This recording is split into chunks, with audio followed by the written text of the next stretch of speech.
Let me ask you something that sounds almost wrong the moment you hear it. Why is Luffy's mother still a complete mystery? Not hinted at, not slowly revealed, not even mentioned in passing, but erased so completely that most people don't even question it anymore. Which is exactly why you should.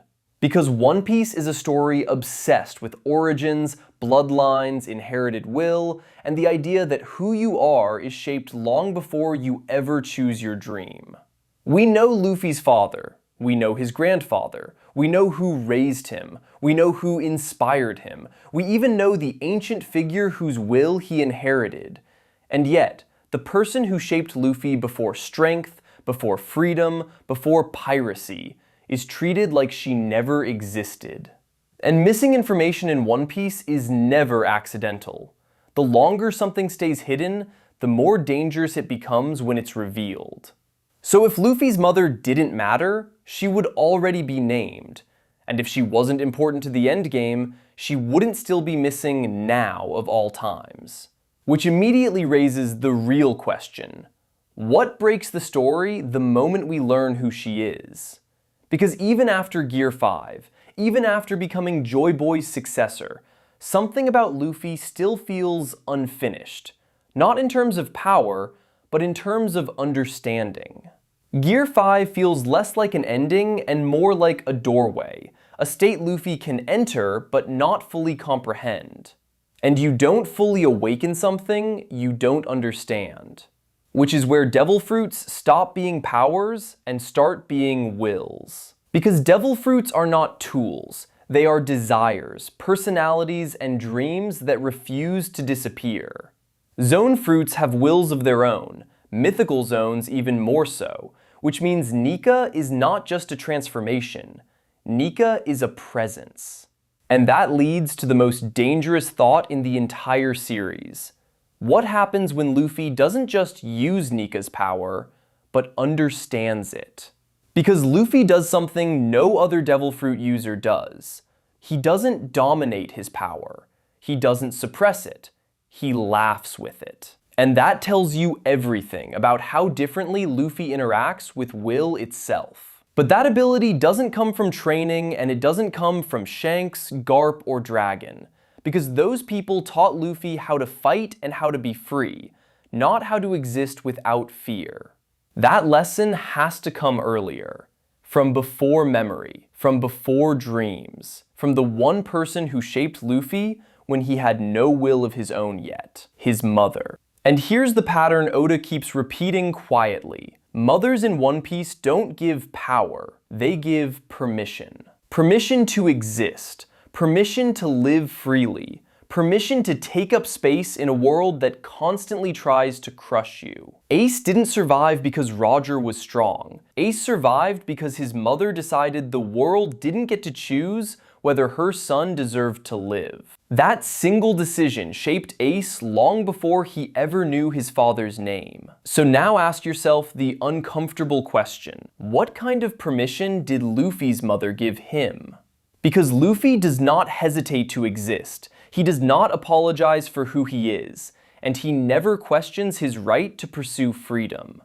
That confidence is not stupidity, it is security. And security is built at the beginning, not learned at the end. Which is why the contrast with Blackbeard feels so wrong. Teach doesn't harmonize with power, he consumes it, steals it, hoards it, as if he is trying to fill a void that was never supposed to exist. And if the theory is true that his mother was Eris and his father was Rocksteady Zebek, then Blackbeard stops looking like an accident and starts looking like a product. A child of chaos and domination, a being designed to fracture wills instead of coexist with them. Which means when you look at Ace, Blackbeard, and Luffy together, you're not looking at three pirates. You're looking at three different relationships with will. Ace is will preserved through sacrifice.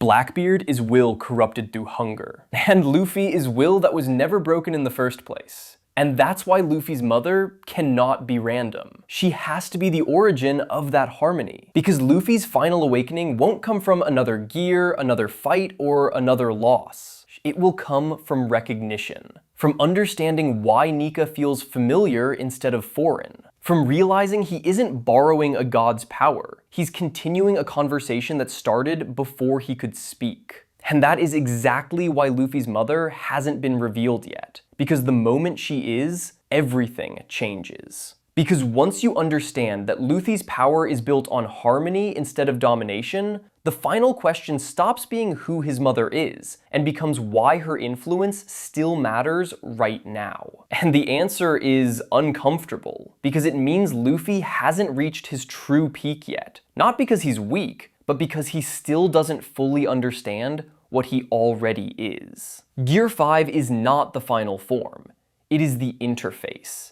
It's the point where Luffy's will and Nika's will overlap but don't fully merge, which means there is still distance. And distance only exists when something hasn't been acknowledged yet. Because if devil fruits are wills, and if Nika is a will that waited centuries to be answered, then the final step is not control, it's communication. Not domination, not suppression. Recognition. And recognition requires context. It requires origin. It requires Luffy understanding why his soul was compatible with Nika in the first place. And this is where his mother stops being a mystery and starts being a key. Because Luffy doesn't fear losing himself to Nika, and that is the one thing that terrifies the world government the most. Every other awakened zone risks being consumed by their fruit.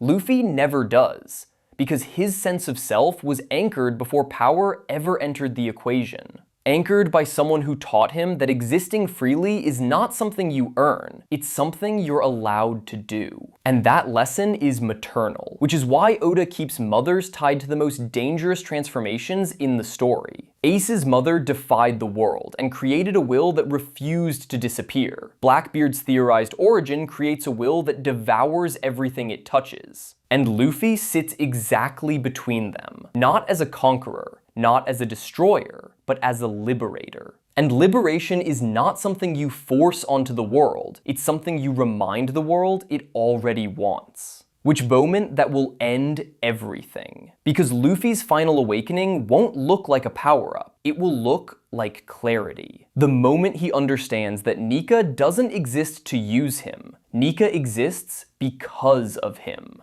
Because Joy Boy failed by carrying the world alone, and Luffy succeeds because he never does.